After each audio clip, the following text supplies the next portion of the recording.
Syracuse fans, the Brad Klein era is back. Bones is on vacation. That means it's just me here on Locked On Syracuse, and we're talking a little bit more about the conference realignment, bringing in John Garcia, college football recruiting analyst from Sports Illustrated, and he's going to tell us a little bit about what this means on the recruiting side, all that and more on Locked On Syracuse. Let's do it. Are Locked On Syracuse, your daily podcast on the Syracuse Orange, part of the Locked On Podcast Network. Your team every day.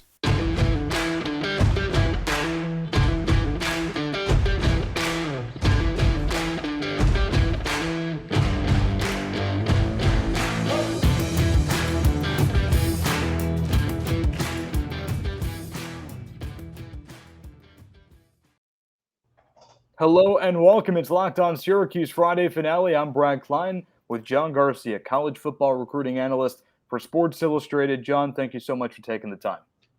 Good to be back on with you, sir. It seems like it's only been a week, but there's so much going on. And I think that's kind of a blessing in the summer, but also it's kind of a lot to unpack unexpectedly at times. Yeah, absolutely. And as a reminder, we are free and available wherever you get your podcast. And this episode brought to you by LinkedIn. We'd like to thank LinkedIn Jobs for being the official college football recruiting sponsor across the Locked On College Network. That's an update since you were last on the pod. LinkedIn Jobs helps you find the candidates you want to talk to faster. Post your job for free at linkedin.com/lockedoncollege. Terms and conditions apply. So, John, last time you were on, we were talking about recruiting, and we were talking about the ins and outs of 2023. Right now, that doesn't matter. All that matters for college football fans right now is the conference realignment game of musical chairs. And Bones and I were talking about it a few episodes ago. You can go check it out on YouTube, Apple Podcasts, Spotify, wherever you get your podcasts. What is the next step for John Wildhack? Well, that question just got more complicated with a report. We're recording this on Thursday afternoon. A report from Swim Swam News, just take it or leave it, whatever you want. But Clemson, North Carolina, Florida State, and Virginia, all four of those programs trying to negotiate their way out of the ACC into the SEC. I called it, not going to lie. I did call UNC being one of those teams. So I ask you, John, what's the next move for John Wildhack for Syracuse? I don't know. I mean, I think, you kind of naturally pivot in my mind. I still think of geography with conferences. I know that's stupid at this point, but I still go geography first. So with the news of the Big Ten expanding, my brain immediately went there in this Syracuse hypothetical. But look, I do think the ACC, obviously, if you lose, first of all, Carolina, Florida State, and Clemson, no disrespect to the others, those are three kind of cornerstones of the conference. And remember, this isn't just football.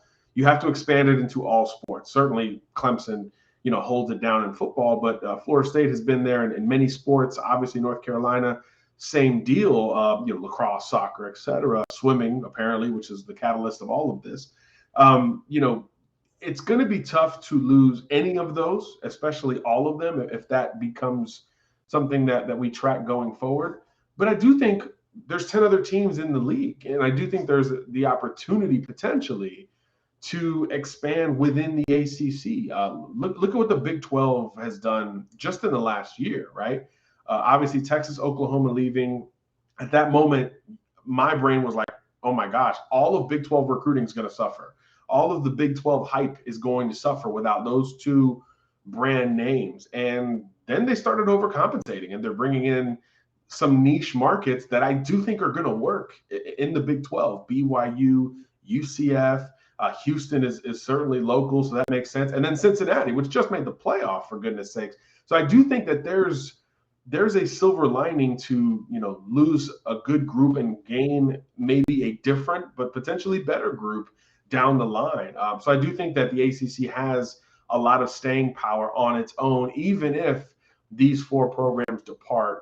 And I, no disrespect to swimming, the report itself is also just, it's curious for me at best, Yep. right? Because these programs really aren't related. Usually when we see these schools moving on, it's almost like package deals that you can envision, right? USC and UCLA moving together to the Big Ten makes a lot of sense. Texas and Oklahoma moving together to the SEC kind of starts to make sense. North Carolina, Florida State, Clemson, Virginia, 4 different states.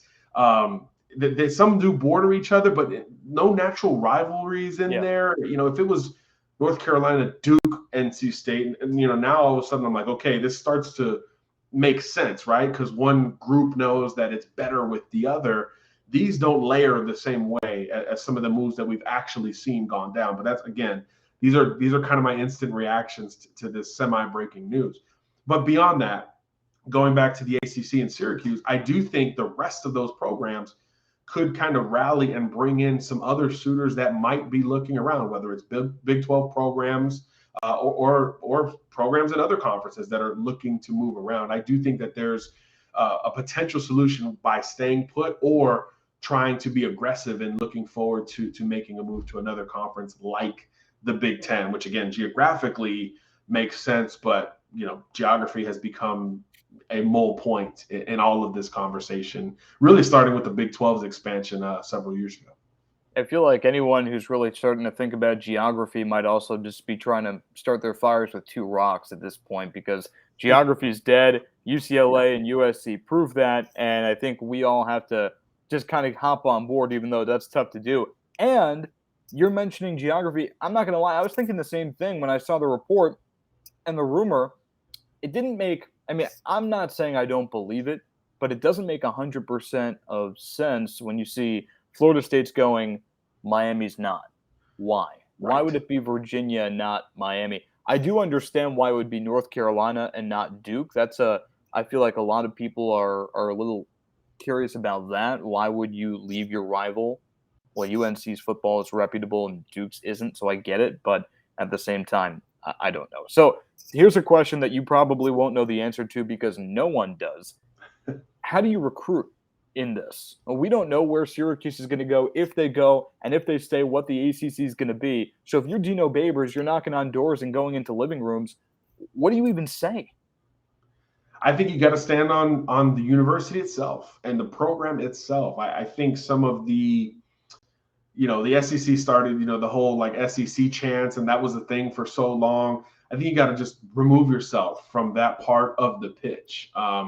You don't highlight some of the opponents you play. So if you're recruiting a kid in Orlando, let's say, don't say, hey, well, we're going to go play Miami and Florida State in your home state. So now, mom can come see you and kind of those extra pitches that you make. I just think you keep it hyper-focused. And that's kind of good recruiting anyway. There's an old coach who told me in recruiting, you don't bring up anything beyond your bubble because that bubble can and will change. So if you are a little brother, viewed as a little brother in your own state, let's say you're Auburn and you're recruiting against Alabama, don't bring up Alabama. Why would you do it? So I do think that there's some of that carryover in this conversation, and it should start to apply to basically every school, not just the schools that could theoretically be left behind when these super conferences form. Just focus on your school and the things that you can provide or have already provided there. I think you maintain that, hey, we're going to play big time football. We're going to be on television. We're still going to travel across the Eastern Seaboard at a minimum. But you don't go hyper-specific, at least right now, when it comes to that pitch, because there are too many moving parts. It kind of reminds me of the fall when all these coaching changes happen. I think 21 Power 5 jobs changed hands from September to December. A lot of those coaches were recruiting at schools that they weren't going to be at. And I talked to a few, and they were like, man, we just had to keep it about the school. Not even about me coaching you. It was more about what you can experience here with or without me. And that it takes an entirely different approach. And it certainly is off script compared to what a lot of these coaches have done for their whole careers, especially in the more notable conferences that have won national titles in football, like the SEC and the ACC in particular. So I just think it's going to take some unlearning in that part of the process. But I think you can pull from schools that feel like they've been left behind and coaches that knew they were going to be left behind and kind of see how they adjusted. And they kind of unanimously say, go tunnel vision, focus on the brand, the school, the logo, the colors, and go from there. Keep it narrow as opposed to broad when you're trying to introduce a program to a prospect per se. Let's take a time out here, John, and talk a little bit about BetOnline, because betonline.net is your number one source for all your betting stats and sports information. Find all of the latest sports developments, league reviews, and news, including this year's NHL playoffs that was fantastic, and Major League Baseball. BetOnline is your continued source for all your sporting wagering information, including live betting, esports, and scores. And betonline.net remains the best spot for all your sports scores, podcasts, and news this season. BetOnline is where the game starts. We're here. We're talking about John Garcia, Sports Illustrated college football recruiting analyst. And John is just trying to give his 2 cents and rub his crystal ball on what's going on with pandemonium right now in college football with the conference realignment. Syracuse in a weird spot because, let's face it, football has been a liability, and right now football is king. And that's all these conferences, the Big 10, the Big 12, the SEC, are really listening to when you're knocking on the door and giving your sales pitch. And John, I want to follow up on something. You mentioned that the new sales pitch for all these coaches needs to be, well, just sell the school. But I wonder, as you were saying that, if I'm a fan listening at home, my question is that enough? Because that's why Syracuse left to go to the ACC, right? Recruiting is going to be, hey, now we're not just Syracuse. We're Syracuse in the ACC. We're playing all these big programs that might be leaving now. So is just the color orange, the dome, the campus, is that enough? I mean, probably not. But at any non-blue blood, current blue blood, I don't want to offend any of our older listeners.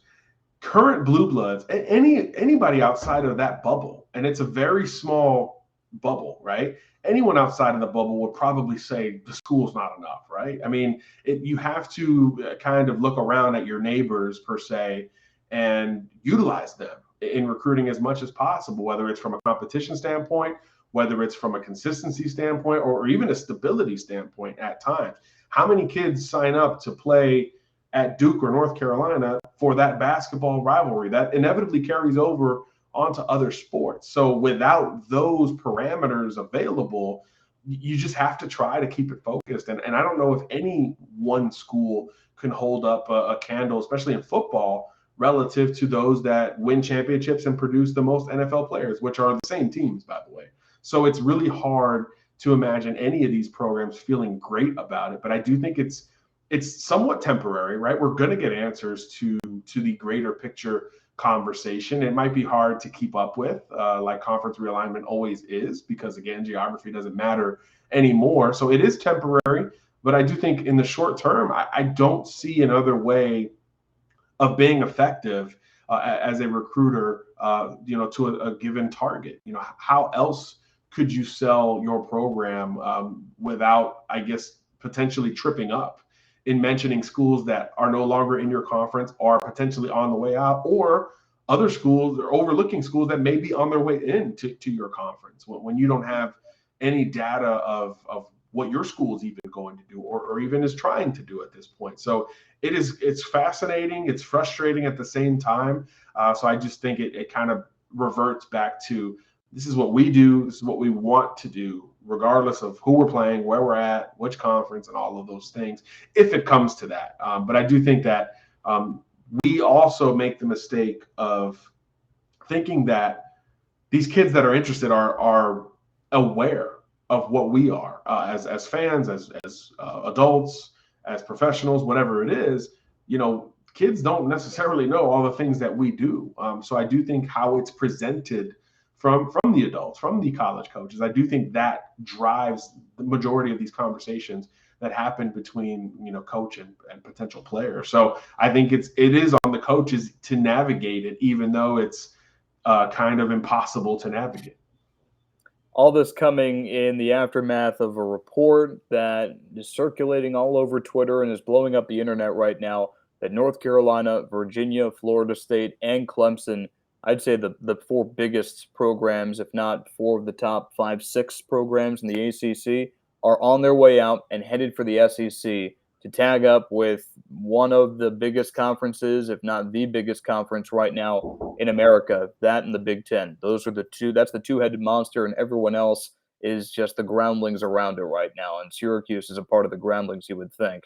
So, John, here we're talking about Syracuse's next step. I'm wondering about your thought on this, because as you're talking, I'm trying to rack my brain. I'm trying to be the smart person in the room, which is typically not my strength. But if you're Dino Babers, you go into the living room, I wonder if your pitch could be this. Hey, all this conference realignment stuff, it's not going to happen for a couple of years.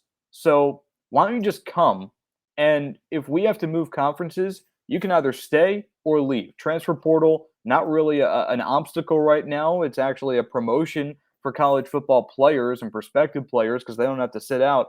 And basically, you just gamble and hope that wherever Syracuse ends up, or if they stay in the ACC has to revitalize itself, that it will be competitive and just kind of roll the dice. I wonder if that might be my approach.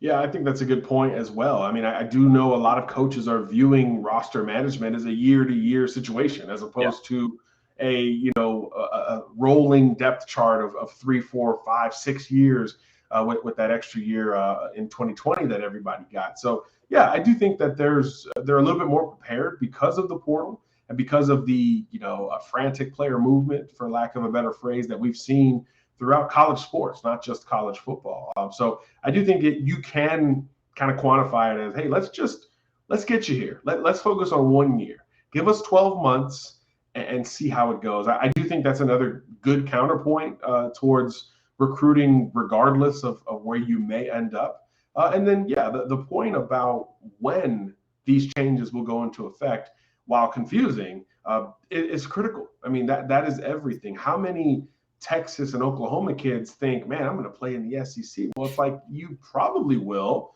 maybe for a year, maybe you won't. There's still a lot of uncertainty there. Same thing now with USC and UCLA recruits. So I think keeping things, again, more narrow makes a lot more sense, not only from a pitch perspective, but I agree with you from a time perspective. Focus on a 12-month scholarship as opposed to a 4 or 5 year scholarship. And I do think that could be a way to circumvent some of these obstacles that, again, every coaching staff is at least trying to talk about with their staff at this point before it gets to the players. But there's still a lot of confusion and a lot of pieces to be made and moved. As a reminder, LinkedIn Jobs helps you find candidates you want to talk to faster. You can post your job for free at linkedin.com/lockedoncollege. Terms and conditions apply. John Garcia here, Sports Illustrated college football recruiting analyst. And John, you've been awesome. You always are. You're the man, as Bones would say. I ask you this, and again, we were talking about it a few days ago, but you're the smarter guy in the room right now, so I got to ask. My idea, contingency plan, Bones, I think, is more leaning towards you in that you have faith in the ACC to rebuild itself and sustain itself like the Big 12 did when they lost their big pieces. But the Big 12, even though Oklahoma and Texas are huge, they lost 2 teams. The ACC rumored to be losing 4 enormous brands. That's a massive hit. So I'm not confident in the ACC to sustain itself.